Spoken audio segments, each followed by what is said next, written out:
Hey, it's the Latino Newsletter podcast. It's a show about us all the time. I am your host, Julio Ricardo Varela. A special thanks to the generous support from the Latino Community Foundation for season 1 of this podcast. You can learn more about the Latino Community Foundation at latinocf.org. That's latinocf.org. Okay, we are at episode 21. We no longer have to use fake IDs. We can actually use our real ID. So here we go. As you know, we've been saying that we're going to be winding down for season 1. It's not that we're going away. It's just we need a break. I mean, it's 21 episodes. If you think about it, we've been doing this for close to 5 months, and it's been a blast, and we're growing the show and really have gotten great feedback and great responses from a lot of our listeners. And we're going to go and try to raise more money for season 2. So we're not going away. But I thought that this episode would be a great sort of ending to the season. So I have a fabulous guest that we booked way in advance because we want to look at the future of Latinidad for our community, given what has happened the last couple months.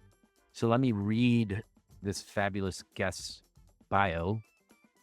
He's based in LA, and you might hear some LA sirens once in a while, but that's what happens when we record virtually. But I'm so excited to have him on. So let me read his bio. Dr. Manuel Pastor is a distinguished professor of sociology and American studies and ethnicity at the University of Southern California, USC. He currently directs the Equity Research Institute at USC. And he also holds an economics PhD. My boy is wicked smart, to quote Casey Affleck in Good Will Hunting. That's a deep cut, huh? To continue with the Good Will Hunting reference, that economics PhD is from the University of Massachusetts Amherst. Okay, so it's Western Mass, not Boston, but still. He is the inaugural holder of the Terpanjian Chair in Civil Society and Social Change at USC. His research has generally focused on issues of the economic, environmental, and social conditions facing low-income urban communities and the social movements seeking to change those realities. Professor Manuel Pastor, welcome to the Latino Newsletter podcast. Great to be with you. All right, listen, we can go anywhere with this, but I'm just going to ask you straight up a really open-ended question when it comes to Latinos at the end of 2024, going into 2025. Where are we at as a community? See how open-ended that question was? So you can just go anywhere with it. Boy, that is really open-ended. Well, I think we're in crisis and we're about to be in further crisis. The further crisis, I think, is coming because I think the advent of the Trump era and the likelihood of at least some attempt at mass deportation is going to make real what the results of the election were to so many families and put so many families at risk and have ripple effects throughout the Latino community, which has so many mixed status families that are part of it. I think the other thing that's sort of in crisis is really a crisis of identity. There was a sort of idea, I think, that many had that being Latino in the United States, Latinidad, was something that was going to sort of move us in a more progressive direction, that Latinos would define themselves over time, not through a kind of assimilation to whiteness, but rather an adoption of a people of color identity and alliances with other people of color. You may doubt the exit polls, and Latino political consultants Yeah. will raise the fact that exit polls are notoriously unreliable for Latinos Yeah. for a variety of different reasons. Yeah. But when the shift has been this dramatic in a pro Trump direction, that you've got to really examine what that means about Latino political identity. Wow. First, it's very clear that in this last election, anti Blackness played a role in large segments of the Latino community. Yeah. Certainly, misogyny, doubting whether or not a woman could be president. And no matter how much we don't want to admit that, if you actually have your ear to the ground and you're talking to working class middle class men, who are Latinos, he didn't see this doubt about a woman becoming president. It's also the case that the assumption that Latinos would be open to endless migration turned out not to be true.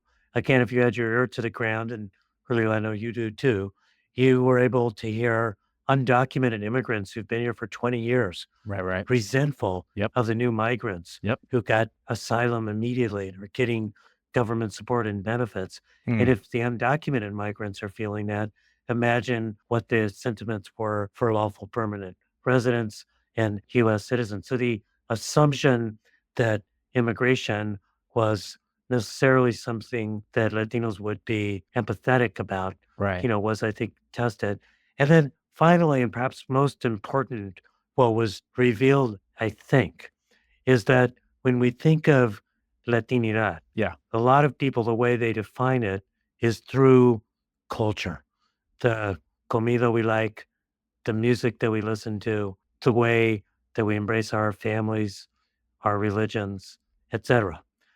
But what we often forget is that class is culture as well, and that lots of Latinos are disproportionately working class, and that working class movement Yeah. toward Trump was not something that Latinos were left out of, and that they tended to have a sense of belief that this businessman could actually run the economy and make things better. They had a resentment of, I mean, the way I've been talking about this is that progressives often say about our economy, there's enough wealth to go around. I think for Latinos, the idea is there's enough work to go around. That is, that you're supposed to contribute. You're supposed to be a part of our economy. That's the way in which real returns will come back to you. And I think that message got lost by Democrats on the economy. And I think part of kind of crafting a more progressive people of color identity for Latinos is about speaking to the class experience and not just class interests in terms of, Right, right. assistance with a down payment or economics per se, but what does it mean to think about class as culture? I mean, there's so many ways I can go with this now, Manuel. But one of them that really sticks to me right now is sort of this was going to lead somewhere else, but it didn't. How much do you think institutional parties sort of miss, though? I mean, I'm making that assumption that they might have missed some of this, but you tell me if I'm wrong.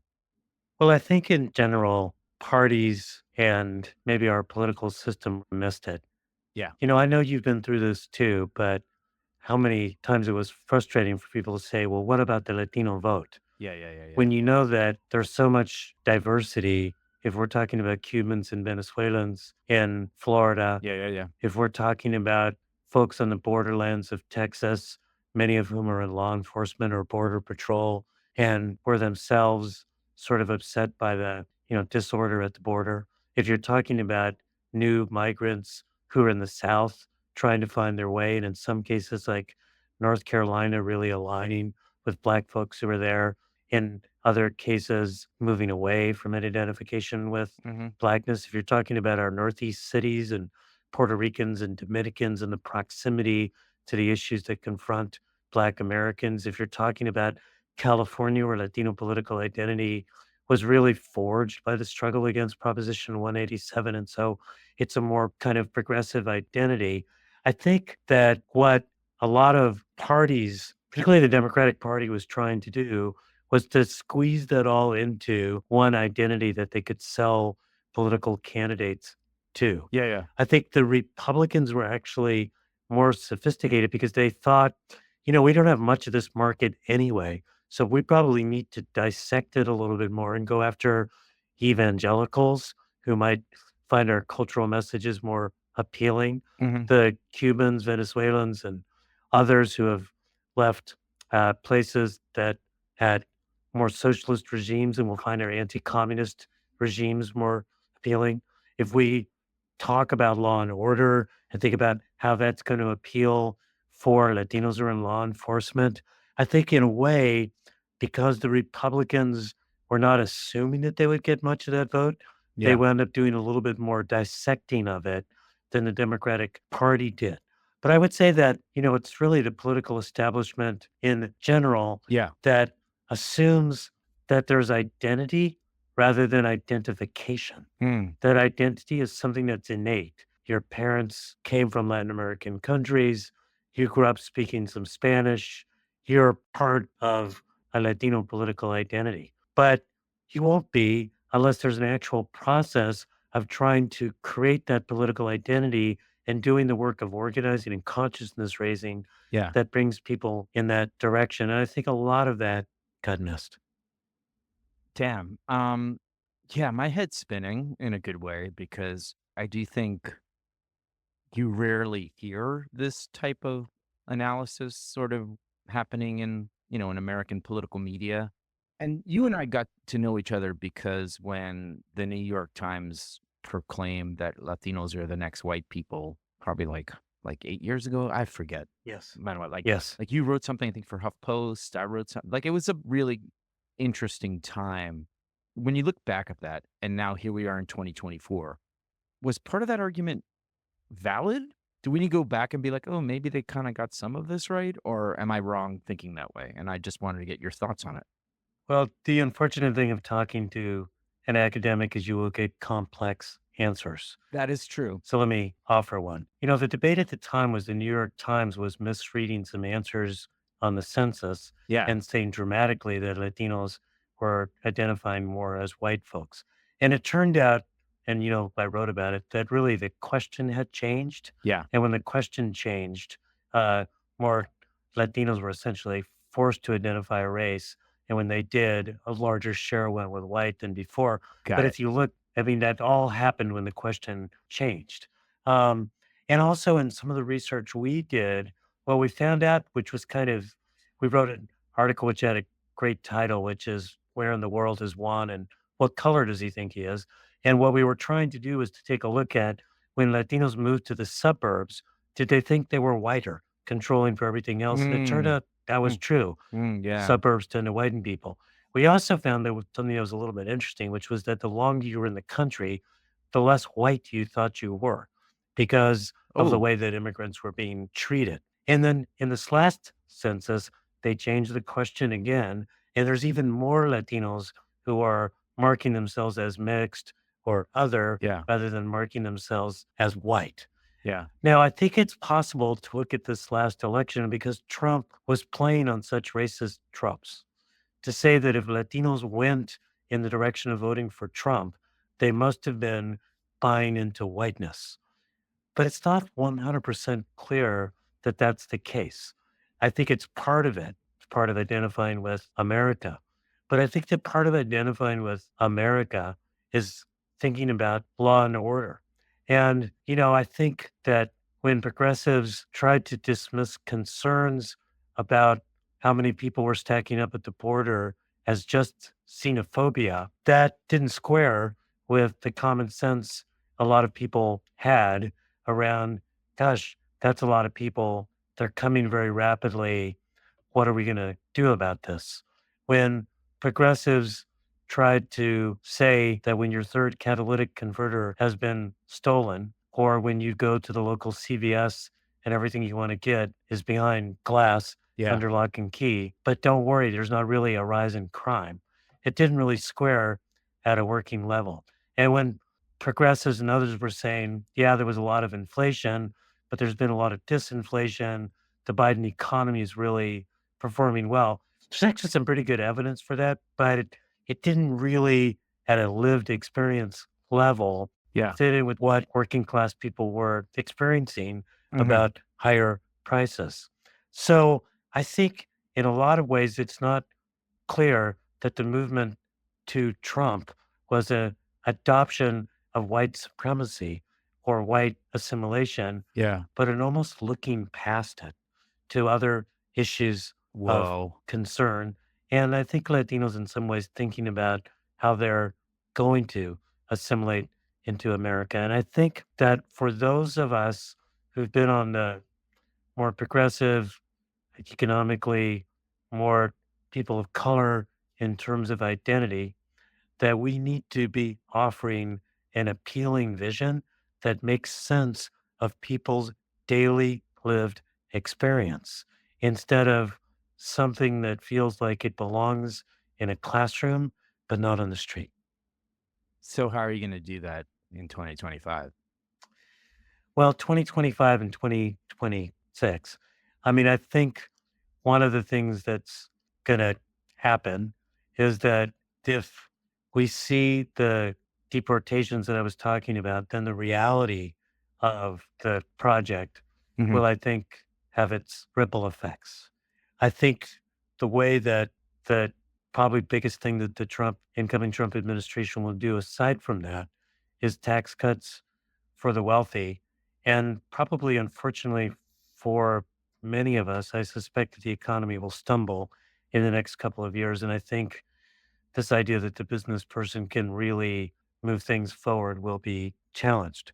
Hmm. But I think the biggest thing to do, Yeah. Julio, Yeah. is Yeah. to listen and Hmm. to try to bubble up a common sense, progressive perspective from the grassroots experience of Latinos, of white working class people, of black folks, etc. And that's, I know what I've been trying to do for a very long time and what I plan to continue to do more of. And, to really offer a more appealing vision, one that is both cognizant of the shortcomings of America and one that is also aware of the promise of America and the reasons why people come here and feel optimistic. And, the next 2 years are really critical. We're about to come up to the 250th anniversary Exactly. of the Declaration of Independence. Yeah. And it can be a moment for us to be hypercritical Mm. uh, and for another group to be hyper celebratory. And I think we just need to be able to hold two ideas in our head at the same time, which is this is a country that was founded on principles of equality and democracy and on principles of slavery and genocide. And how do we work our way to that more perfect union? It's going to be a tough next couple of years. Yeah. But are you hopeful about it or no? The next couple of years? The other day, we did a post election analysis, Okay. and to make it participatory, it was a webinar. Okay. We did a word cloud where people got a chance to put out their emotions that they were feeling. Mm. And the words that most people put forward were despondent, fearful, anxious. Yeah. The word I put forward, and I think one other person agreed with me, so it made it a very small word in the word cloud, was determined. And Yeah. so I don't know whether it's, Yeah. hope makes it seem like it's ill informed Yep. and you just reach deeply into your spirit rather than into your intellect. Right. Right. I think there are good reasons to think that we can offer an alternative vision and bring folks together. I think it's going to require a new Latinidad, but it's going to require a new common ground and common sense. And I'm determined to work on that and to make that possible for a better America. To quote High School Musical, I always do this, Manuel. We're all in this together. Manuel Pastor, thank you for being on the Latino Newsletter. Have a great break, and I hope 2025 starts with that determined feeling and it leads to better outcomes. Como siempre, a la lucha. Abrazos. Okay. So that is Manuel Pastor. Like I said at the top of the show, my boy's wicked smart. I'm sorry, there's no other way to say it. I just loved all the takes. He was like playing jazz with his thoughts. And I really think Manuel identified a lot of our complexities moving forward. And I like the word determined. I really think that's a great word to describe going into 2025. All right. So the Latino Newsletter is produced and edited by me, Julio Ricardo Varela, and fellow Boricua Joaquin Cotler, who I'm told is editing and mixing and producing this show in Puerto Rico. I'm so jealous, but so all that mixing and sound design being done for this episode is being done by Joaquin in Puerto Rico. And the music is by Cast of Characters via Soundstripe. And you can now donate to us at the latinonewsletter.org and click on the donate tab or here on Spotify. And I'm just going to be super honest with y'all. If you give and if we make our year-end target, we're at 49% of $10,000. If you help us get to 100%, we will have a season 2. And if you like what you heard, share this podcast, rate and review us wherever you get your podcasts. Go back and listen to the other 20 episodes during the break if this is the first time you're listening to it.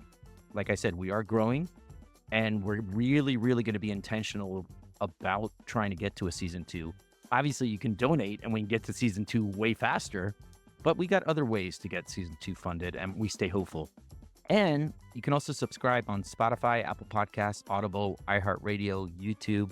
You can tweet us at Lat Newsletter. You can follow us on Blue Sky at Lat Newsletter, Blue Sky, blah, blah, blah. And on all other social media platforms, we are at the Latino Newsletter. And send me an email to Julio at the Latinonewsletter.org, along with a donation if you'd like. I reply to all the emails. I actually replied to 3 this week already. Have a great break. I know we're trying to get season 2 going, but we might have some surprises to share on this feed. But in the meantime, we got to go raise money. So that's where we are for season 2. I think I've said it like 7 times. We appreciate all the support for season 1, and we're not going away. Peace out, y'all. Have a great break.